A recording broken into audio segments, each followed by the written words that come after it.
Welcome, ladies and gentlemen, to PWR Daily for Thursday, November 9th, 2006. Damian Nelson's here, sitting alongside the man they call Frank Cosentino, and this is the Pro Wrestling Report, the world's most watched professional wrestling news program. Thank you for tuning in our television markets in Milwaukee, Topeka, and Nome, and all over the World Wide Web on YouTube, Google Video, and PWRshow.com. We appreciate all the emails that are sent to PWRshow.com. We're going to read some of those to you. First emails all over the place here. This first one's from Jack Phillips in London, England. In both the UK and the USA, there are lots of talk about how much NFL players and FA players, that's English football, get paid and are worth. What do you think some of the top guys today get, and how much did WCW pay for superstars like Hulk Hogan, 1994-95-ish, Bret Favre around 1997, or Bret Hart in 1997? I used to do that. To come over from WWE. You know, they really don't list, for the most part, the wrestlers' salaries. It's not public information unless they come out and just say it themselves. But some of these guys do make pretty good ching. I think Kurt Angle recently said the most he made in WWE was $2 million a year. And that's not bad. That's the high point.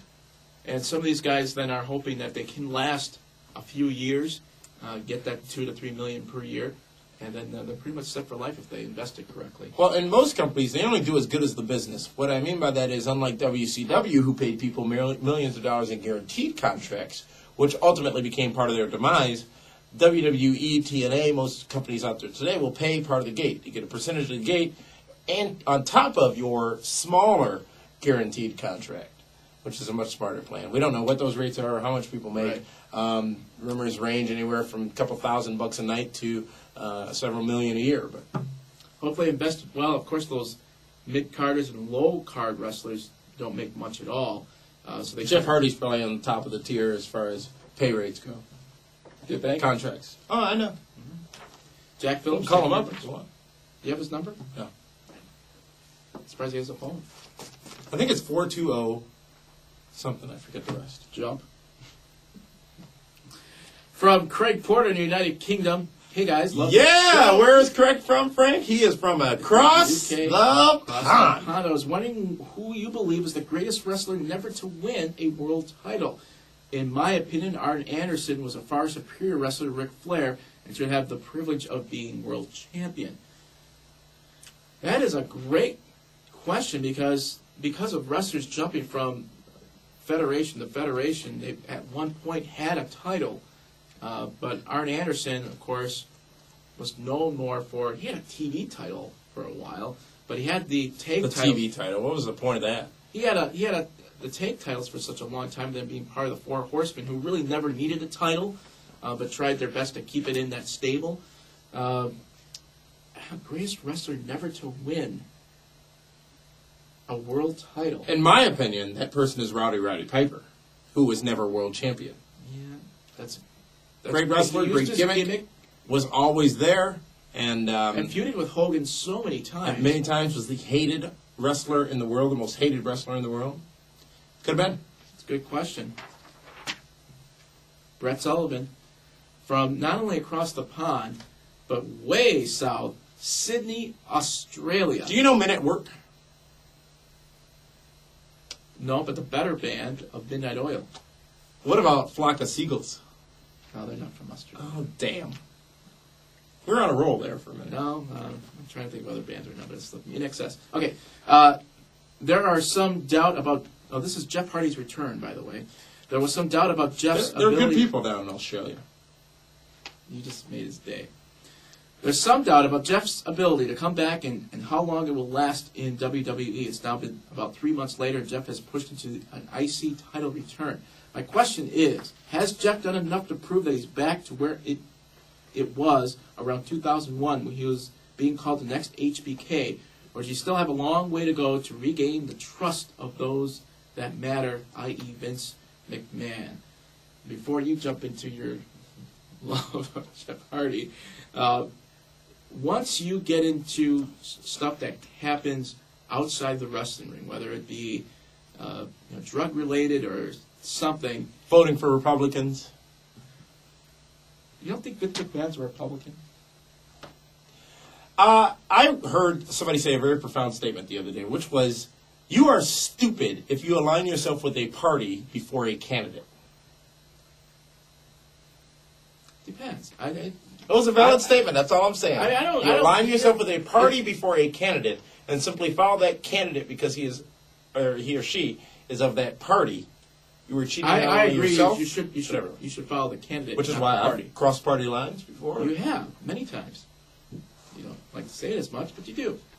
I'm Basically, EOE. if you do stuff outside of the wrestling ring that upsets Vince McMahon in some way, you've got to gain that trust. Smoke near him. And I don't know if Jeff has done that after 3 months. Yeah, they are pushing up the IC title, but he's got a long way to go, in my opinion, to gain that trust back. He's Intercontinental Champion. He's getting a push. He makes a lot of money for the organization. Fans love him.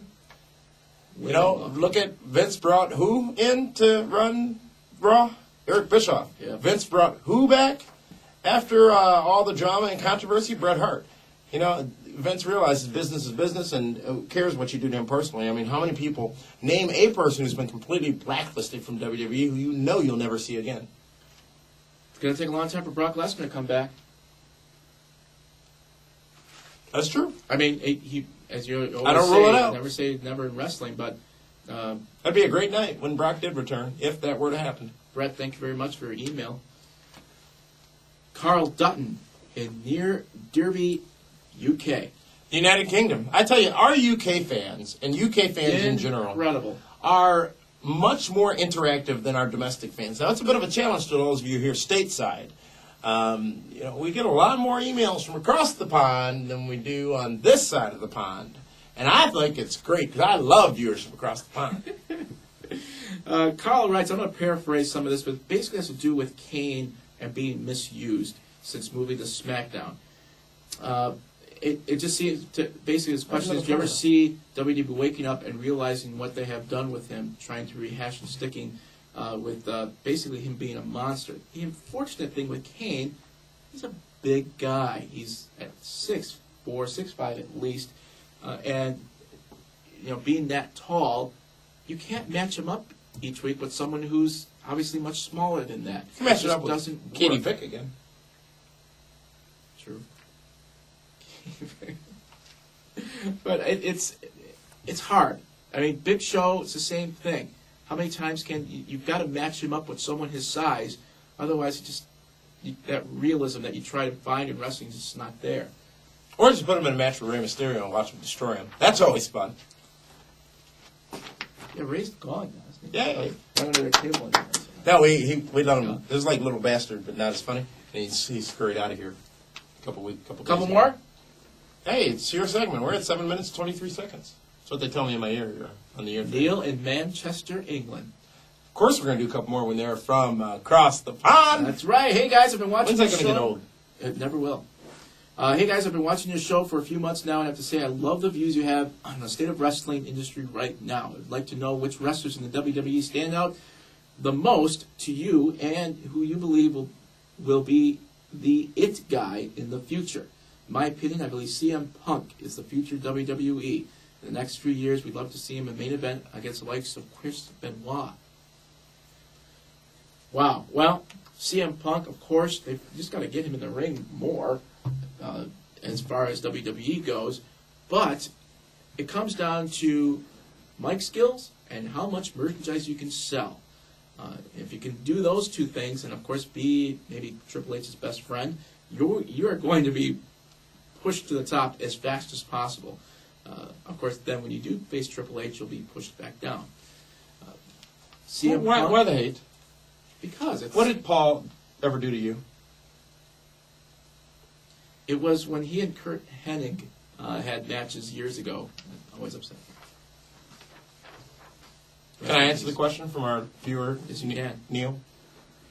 You've got a number of people. Shelton Benjamin, held back, Yep. my opinion. Yep. Carlito can be a lot more than he is right now. He needs to bulk up Carlito? a little bit. He's got to show. To me, I think he's got to. No, I don't want to say shoes up, but he's got. Yeah, I think he needs to bulk up a little bit. Several names out there of people who can bring it and can deliver in the ring who just aren't well received by the fans, and I don't know the reason by that, but maybe You don't think it they're, has like you anything said to the other do- day, or like Pete had said the other day, they're more into the sizzle than the steak. You don't think it has anything to do with who the brother-in-law or son-in-law is? Personally, I think there's influence, yes, by Triple H in the locker room and the overall product of WWE. Professionally, I don't think that I don't think it's really an issue. Right.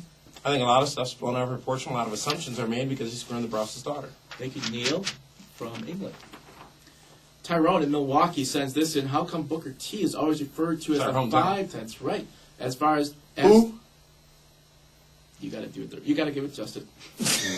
I mean, You have attack. to get out of the way. Move. All hail King Booker! How come Booker T is always referred to as the five-time WCW champion? Shouldn't the title reigns he had in WCW be counted along with his current title reign? I mean, they don't call Ric Flair the two-time world champion. Dusty Rhodes calls him the 6-time world champion. Well, King Booker no longer is 5-time because he's a one-time king. All hail King your Booker! opinion on this? It's working now. How long? Oh, they got some legs on that. You think? Oh, yeah, just like a JBL. It's almost as great as a JBL gimmick, in my opinion. King Booker is exercising that role perfectly. Because Owen Hart, for the longest time when he brought in his King of the Ring trophy, I mean, he had it for a while. He's a Slammy Award winner, blah, blah, blah. It was great. It was a good gimmick. It was fun. And also when Owen had the cast for 6 months, and I've got a great cast. You know, it was good stuff. But this King Booker thing, I think it's got a lot of legs. To it. And I think he knows how to use To it. WrestleMania. Oh, certainly. No doubt. All right. Thank you very much for all of those emails. PWRshow.com. And that looks to be it for this week, ladies and gentlemen. I'm sorry, for this day's edition. I say this day a lot. It's two-day. 2 days edition of PWR Daily. flavor of the Tomorrow day. we've got yet another new edition of the Pro Wrestling Report. Myself and Meathead. Frank will be back joining us for the top fives that same day tomorrow with another edition of PWR Daily. Thanks for tuning in, folks. Keep those emails coming. Remember, hop on over to the forum and tell us what you think. Pro Wrestling Report signing off. Damian Nelson and the man they call Frank Cosentino. We'll see you next time, ladies and gentlemen.